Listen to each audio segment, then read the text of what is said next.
Dark Souls is one of the most influential releases in the history of video games. It was released by FromSoftware in 2011 to critical and commercial success, garnering a huge fan base and eventually spawning a whole new genre of video games dubbed Souls-likes. This spurred FromSoftware to create an entire trilogy of video games in the Dark Souls franchise, along with some of their own Souls-like IPs like Bloodborne or Sekiro, and most recently culminating into the massively successful Elden Ring.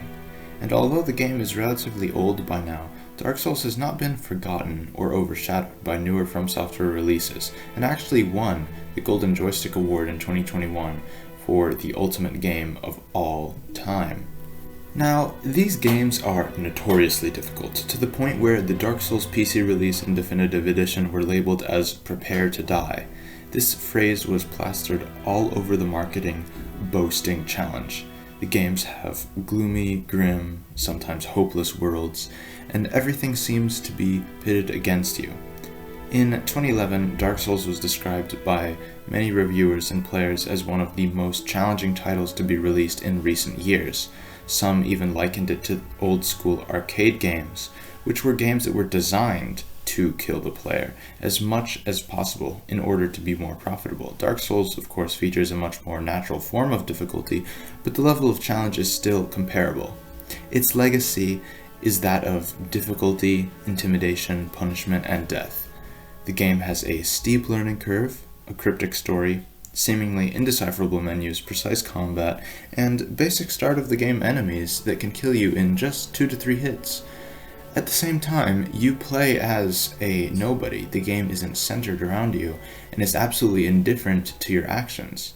You aren't at the center of it, and the world would not cease to exist without you. So, why would anyone want to play such an oppressive game? Why does the game keep killing me? Why can't I get anywhere? What's the point of this difficulty? Why am I even doing this?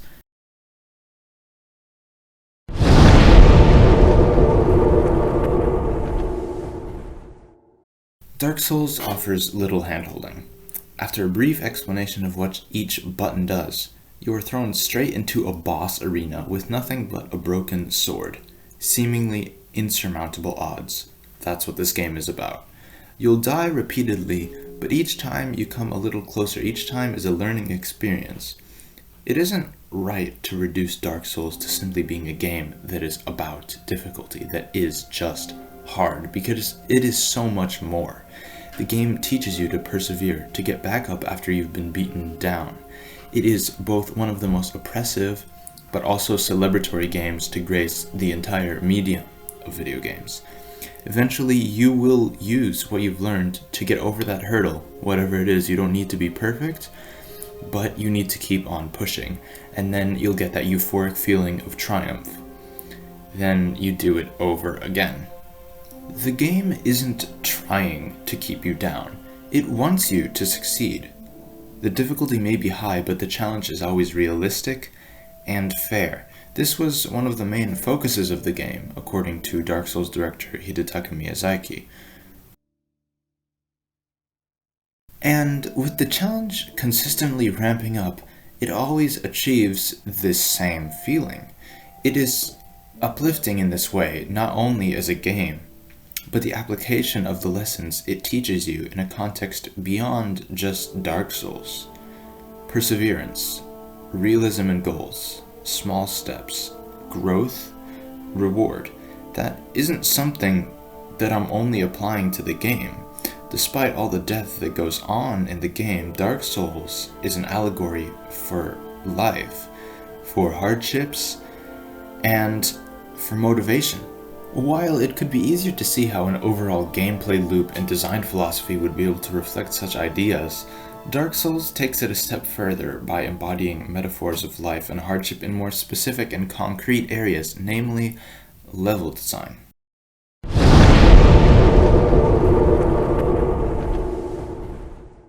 One of the most defining features of Dark Souls is its world.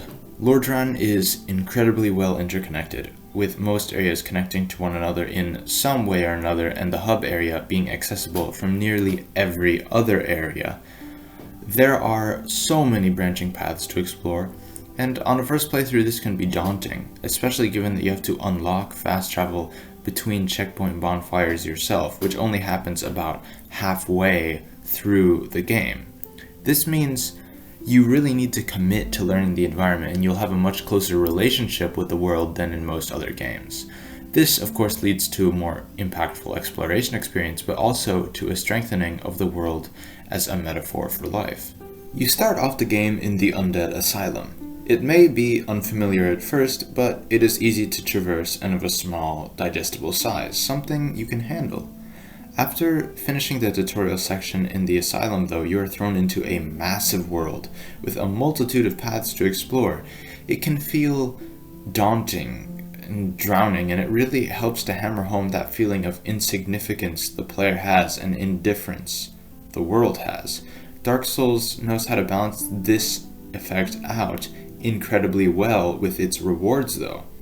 For a game without a dedicated jump button, Dark Souls makes some of the most masterful use of verticality in level design that I have ever seen.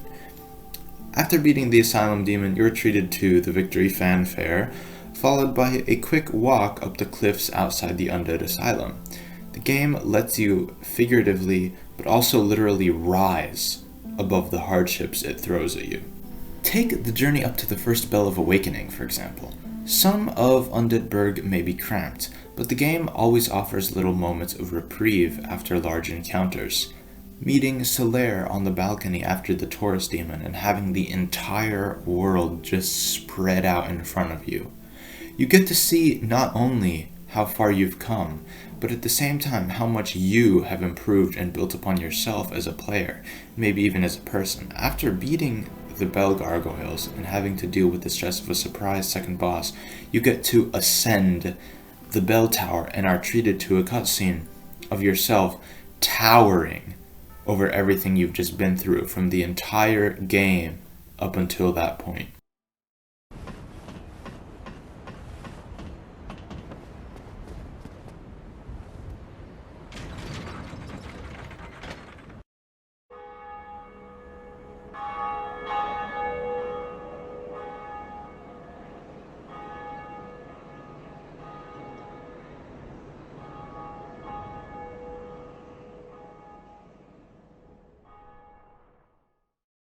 The world may be indifferent to your actions, but sprinkling moments like these throughout the experience makes you feel all the more powerful because of it.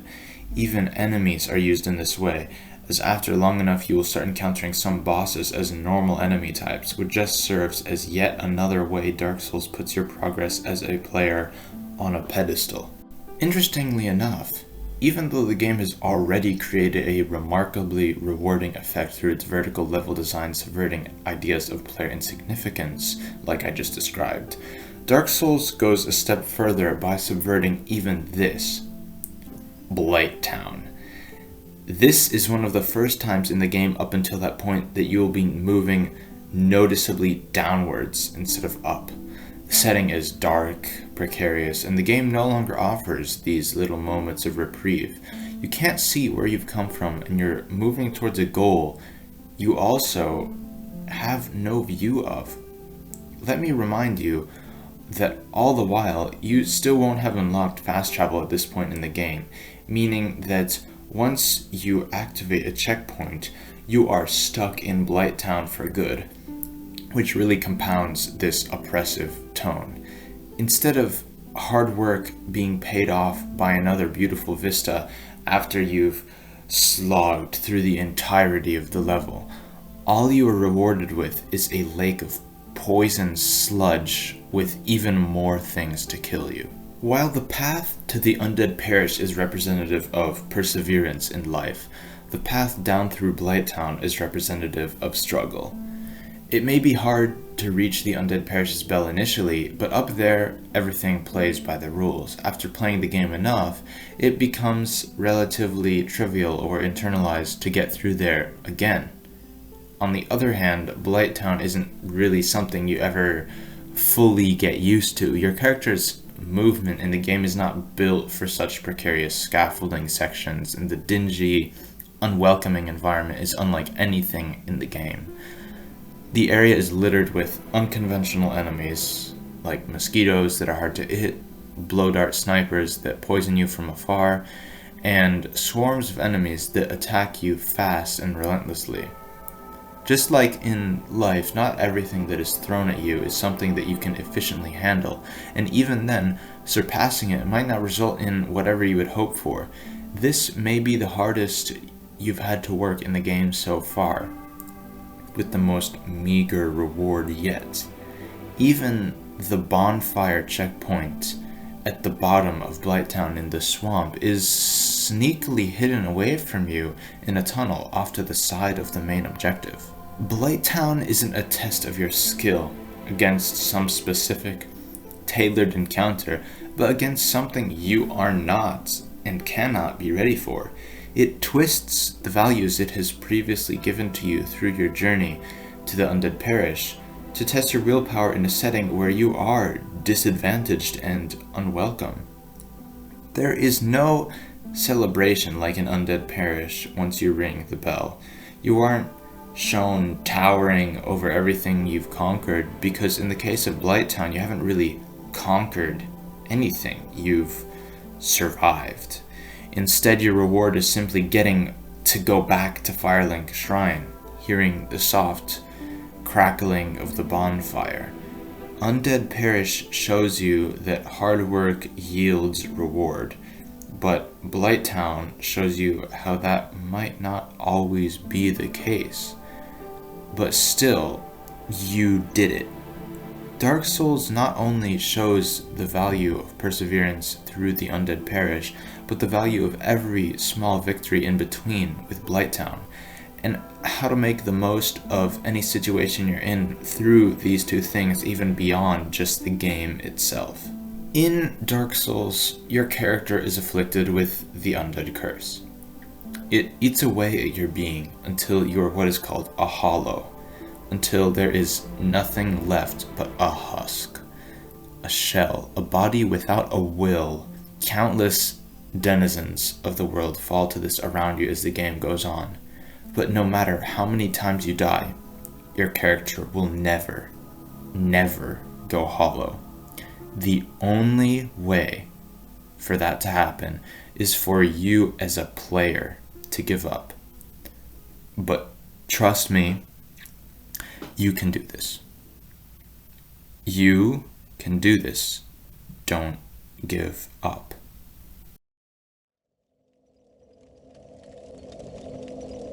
Goodbye then. Be safe, friend. Don't you dare go alone.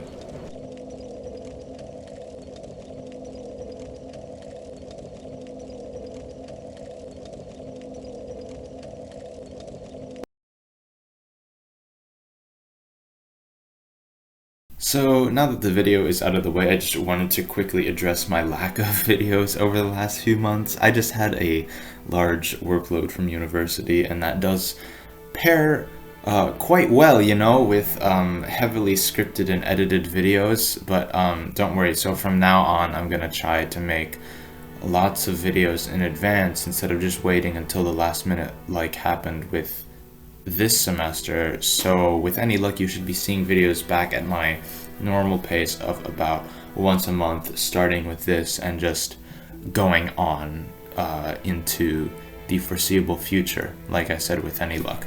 So yeah, thank you all for watching this video. If you'd like to see more videos in the future, please do like the video, subscribe, and share it around to all your friends so that we can grow this channel, because as I have said before, these videos are quite hard and time consuming to make, and I really appreciate the support. Anyways, that's all I have for you today. Hope you're having a good day today, and if you're not, I hope that this video helped you on the journey to making it a better one. I will see you all in the next video, but until then, goodbye.